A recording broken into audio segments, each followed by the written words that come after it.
میری آنکھ کھلی تو وال کلاک 12 بجا رہی تھی۔ میں کسل مندی سے اٹھ بیٹھا۔ نیم گرم پانی سے نہانے کے بعد مجھے تازگی اور فرحت کا احساس ہوا۔ میں تیار ہو کر ڈرائنگ روم میں پہنچا تو تیمور اور علی مراد پہلے سے وہاں موجود تھے۔ مجھے دیکھ کر تیمور بولا، آج تم خوب سوئے؟ خوب کہاں یار، فجر کی اذانوں کے بعد تو مجھے نیند آئی ہے۔ گلوریا کا کیا حال ہے اب؟ وہ تو بہت بہتر ہے، مگر شازیہ بہت پریشان ہے۔ صبح سے وہ کئی مرتبہ تمہیں اٹھانے کی کوشش کر چکی ہے، مگر ہر بار میں نے اور علی مراد نے اسے روک دیا۔ میں چاہتا تھا کہ تم جتنی دیر سو لو اچھا ہے، آئندہ نہ جانے کب اتنی فرصت ملے۔ تم واقعی ٹھیک کہہ رہے ہو تیمور، بے فکری کی نیند سے ایک زمانہ گزر گیا۔ ہر وقت سر پر کوئی نہ کوئی تلوار لٹکی رہتی ہے۔ ارے ہاں، اس بچے کا کیا حال ہے؟ وہ بچہ صبح سے شازیہ کے ساتھ ہے، اس نے ایک دفعہ بھی یہاں سے جانے کی بات نہیں کی۔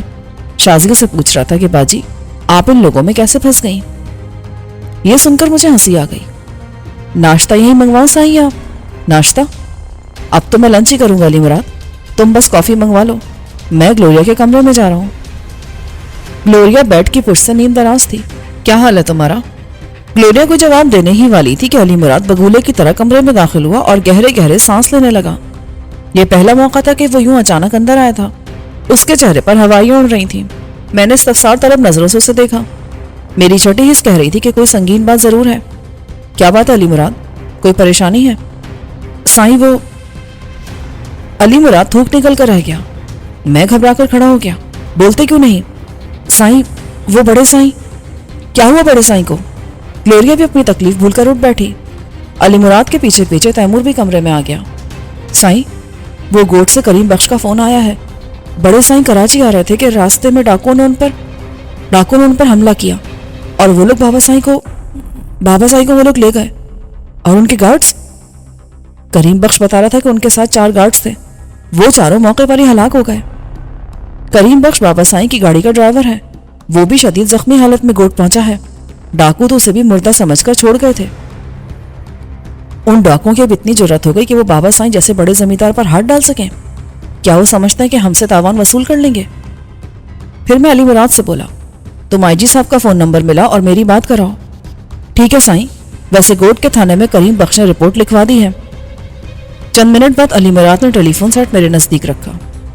آئی جی صاحب کا پی اے لائن پر ہے۔ ہیلو، پلیز آئی جی صاحب سے بات کرائیے، میں عبدالرحیم کا بیٹا بول رہا ہوں۔ دوسرے لمحے آئی جی صاحب لائن پر تھے۔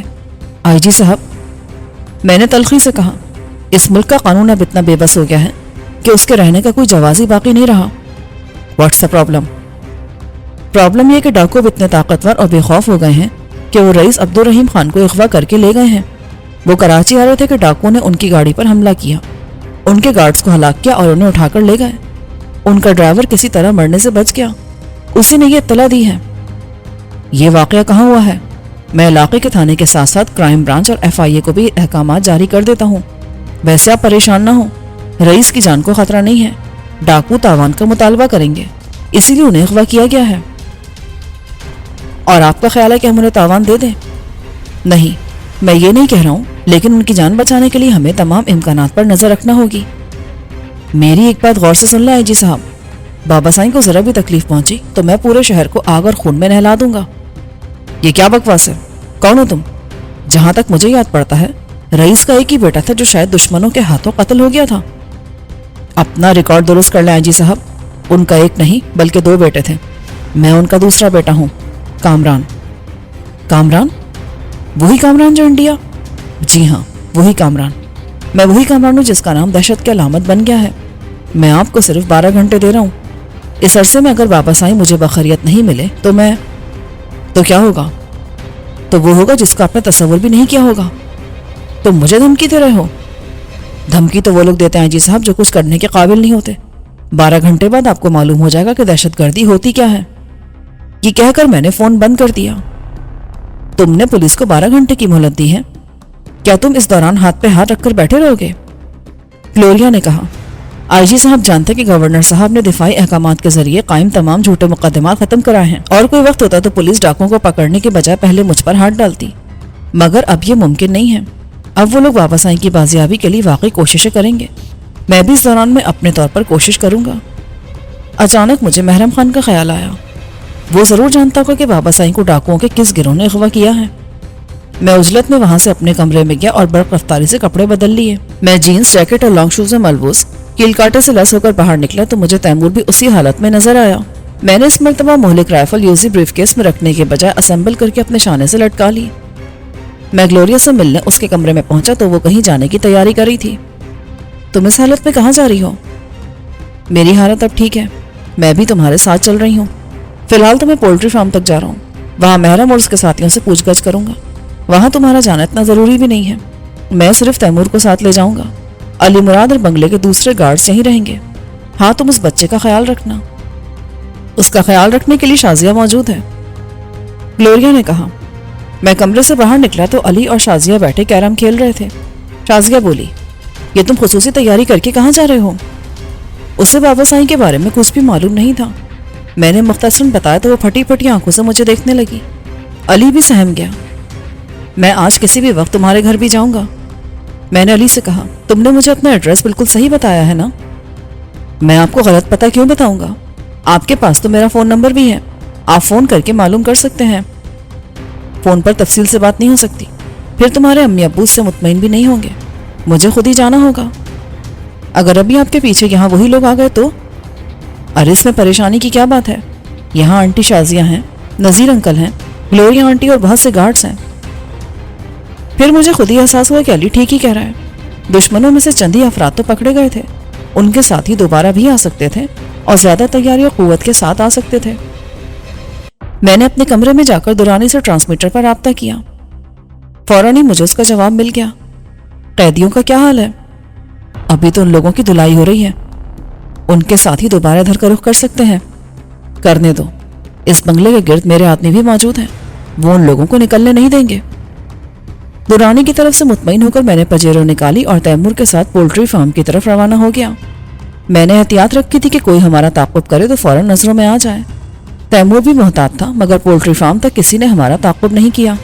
ہاں محرم خان، میں نے اسے گھورتے ہوئے پوچھا، تم بتاؤ کہ رئیس کو لے جانے والے کون لوگ ہو سکتے ہیں؟ میں کیا کہہ سکتا ہوں، ان رئیس اور وڈیروں کا کوئی ایک دشمن تو ہوتا نہیں ہے، کوئی بھی کارروائی کر سکتا ہے. بکو مت، بابا سائیں ایسے آدمی نہیں ہے کہ ان کا کوئی بھی دشمن ہو. اب تم چاہے جو سمجھ لو، مجھے کچھ معلوم نہیں تو بتاؤں گا کیا؟ وہ بے پرواہی سے بولا. میرے سامنے تو پتھر بھی بولنے لگتے ہیں محرم خان، تیری تو اوقات ہی کیا ہے؟ تو ٹھیک ہے، پھر پتھروں سے ہی پوچھ لو. تم راہ کے لیے کب سے کام کر رہے ہو؟ محرم خان چونک اٹھا، پھر سنبھل کر بولا، یہ کس چڑیا کا نام ہے بابا؟ محرم خان صرف اپنے لیے کام کرتا ہے. تیمور نے آگے بڑھ کر اس کے منہ پر زوردار تھپڑ مارا. اس کے رخسار کی کھال اکھڑ گئی. محرم خان لڑکھڑا کر رہ گیا. میں نے جھک کر پنڈلی سے بندھا ہوا لمبے پھل والا خنجر نکال لیا. بس اب تم سے کچھ نہیں پوچھنا. تمہیں کچھ معلوم ہی نہیں تو بتاؤ گے کیا؟ مگر میں تمہیں آہستہ آہستہ ماروں گا. پہلے دونوں کان کاٹوں گا، پھر ناک، پھر دونوں ہاتھ، سب سے آخر میں گلے پر خنجر چلا کر چھوڑ دوں گا تاکہ تم کم از کم آدھے گھنٹے تک تڑپتے رہو. یہی حشر تمہارے ساتھیوں کا ہوگا. محرم خان تو ڈھٹائی سے کھڑا رہا، مگر اس کے ساتھیوں میں سے دو کے چہرے سفید پڑ گئے. انہیں مزید دہشت زدہ کرنے کے لیے میں نے آگے بڑھ کر اچانک محرم خان کا کان پکڑ لیا. اس نے جھٹکے سے کان چھڑایا اور مجھے گھونسا مارنے کی کوشش کی. میری پٹائی سے وہ پہلے ہی نڈھال ہو رہا تھا. میں نے پیچھے ہٹ کر اس کے سینے پر زوردار کک رسید کی. وہ اٹھ کر گرا اور دوبارہ اٹھنے کی کوشش کر رہا تھا کہ میں نے اسے پیچھے سے دبوچ لیا اور اس کا سر اپنے دونوں گھٹنوں میں پھنسا کر پلک جھپکتے میں اس کا کان کاٹ لیا. وہ مکرو انداز میں چیخا. میں نے فوراً دوسرا کان بھی پکڑ لیا اور اس پر بھی تیز دھار خنجر پھیر دیا. اس کا چہرہ خون سے اتھڑ کر انتہائی بھیانک ہو گیا تھا. پھر باہر کہیں فائر ہوا اور محرم خان وحشیانہ انداز میں ہنسنے لگا.